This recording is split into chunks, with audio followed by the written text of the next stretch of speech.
তো আপনি যে প্রত্যেক দিন এই যে দৌড়ায়া দৌড়ায়া বাসে ওঠেন, দৌড়ায়া দৌড়ায়া নামেন, আপনারা ঘাট ধাক্কা দিয়ে কন্ডাক্টর নামায় দেয়, দেখছেন এই ভাই নামেন, মায়া মানুষটাকে দেরি হয় কেন বলে না, নামতে দেরি হইলে ভাই একটু সাইড করেন, এসে এই মেয়ে আপনি বাস সাইড করবো কেমনে, নতুন আসছেন ঢাকায় মফিজ নাকি, দেখবেন কন্ডাক্টর আপনারা জিজ্ঞেস করবে। তাহলে ওই ভিক্টোর ক্লাসিকে যদি আপনার উঠতে হয়, আপনার বাজার মূল্য হইল 2 টাকা, 5 টাকা, 10 টাকা, 8 টাকা।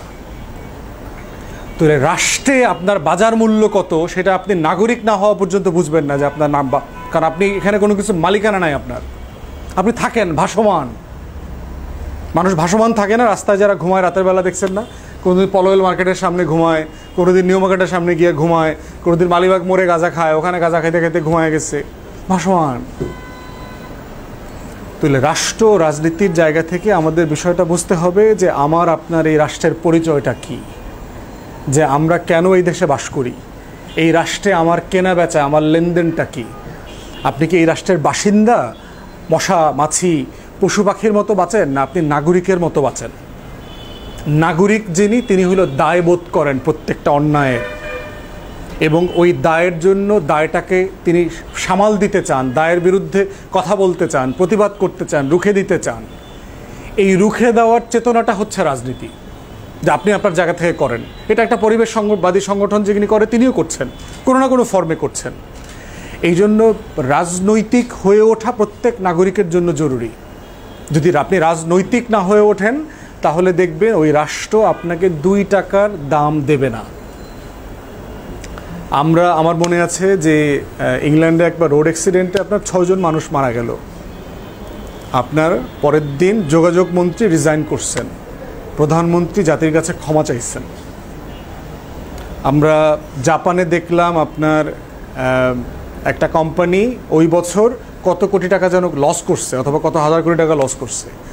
যত কোটি টাকা লস করছে অত মিনিট তিনি শেয়ার হোল্ডারদের সামনে মাথা নিচু করে এরকম দাঁড়ায় ছিলেন, ক্ষমা চাইছেন পাবলিকলি জাতির কাছে। কেন চাইছেন? আপনার দেশে চায় না কেন? সালমান রহমান ক্ষমা চাইছে কোনো দিন? কারণ সালমান রহমান আপনাদেরকে 2 পয়সার মশা মাছি মনে করেন।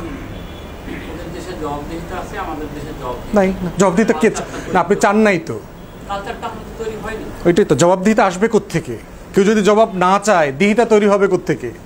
আপনারা সবাই তো মেনে নিচ্ছেন, আপনি ঘরে বসে কষ্ট পাচ্ছেন, কিন্তু আপনি তো প্রশ্ন করতেছেন না। আমরা যদি সবাই মিলে বাজার ঘেরাও করতাম প্রত্যেক দিন, দাম কেমনে বাড়বে? ও ভ্যানওয়ালারা জিজ্ঞেস করতে হবে যে ভাই তুমি কয় টাকার মাল কয় টাকা কিনছো, তুমি এই ভ্যান চালাইতে পারবা না এখানে, তুমি বাড়ি চলে যাও। তো ও ভ্যান গাড়ি বেশি টাকা দামে কারওয়ান বাজার থেকে কিনবে না মাল। ভ্যান গাড়িওয়ালা যখন হাজার হাজার ভ্যান ড্রাইভাররা পরের দিন কারওয়ান বাজার যাবে না মাল কিনতে, কারওয়ান বাজারের ফরিয়ারা তখন কি করবে? কি করবে? ওর মাল পচবে না? এটা তো না, এটা তো স্প্রাইট 7 আপনার, এটা কয়েক মাস ফ্রিজে রেখে খাওয়ার ব্যাপারটা এরকম না তো। ওর কাঁচামাল তো পরের দিন পচে যাবে এটা। তাহলে আপনারা যদি কারওয়ান বা আপনাদের মহল্লার বাজারটাকে জিজ্ঞেস করতে যে তোমার দাম বাড়তেছে কেন, তোমার দরজা বন্ধ থাকবে। আমরা না হয় প্রয়োজন 2 দিন না খাইয়া থাকলাম, ডাইল খামো, খালি ভাত আর ডাইল খামো, মরিচ পোড়া দিয়ে খামো, কিন্তু বাজার বিক্রি করতে পারবা না। তোমার বেগুনের দাম প্রত্যেক দিন 5 টাকা বাড়ে কেমনে? তোমার কাঁচামরিচ প্রত্যেক দিন 50 টাকা বাড়ে কেমনে? তো মহল্লাবাসীরা কেউ কথা বলছে না তো। তো দায়টা, জবাবদিহিতাটা তৈরি হবে কোত্থেকে? এটার একটা ঢেউ আসতে হবে তো, এটা সমাজ থেকে একটা সুনামি আসতে হবে।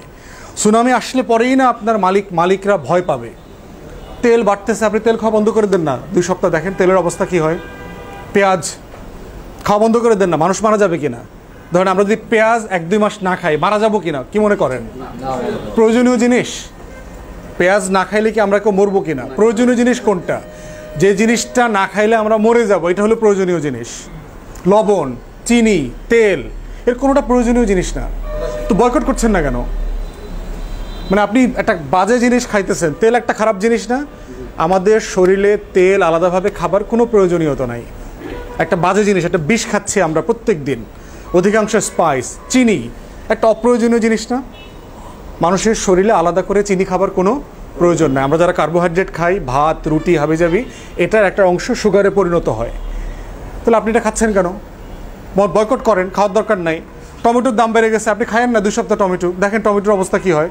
3 দিনের ভিতরে দেখবেন টমেটোর দাম 2 টাকায় চলে আসছে। তাহলে এইটা কখন করতে পারবে জাতি? যখন আপনি সচেতন হবেন আমার মহল্লাবাসী যখন সচেতন হবে, আমার এলাকাবাসী যখন সচেতন হবে, এই সচেতনতা এবং দায় প্রতিবাদ সমাজের ভিতরে জবাবদিহিতাটা তৈরি করে।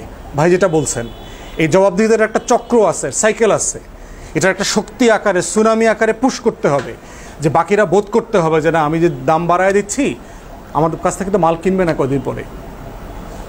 আপনি এটা চাইলেই করতে পারবেন, এটা সমাজকে করতে হবে। এই করার যে চেতনা, এই চেতনাটার নাম হলো রাজনৈতিক হয়ে ওঠা। রাজনীতিবিদ না, রাজনীতিবিদ হলো যিনি অ্যাক্টিভ পলিটিক্স করবেন, কিন্তু আমাদের রাষ্ট্রের সবাইকে রাজনৈতিক হয়ে উঠতে হবে, নাগরিক হয়ে উঠতে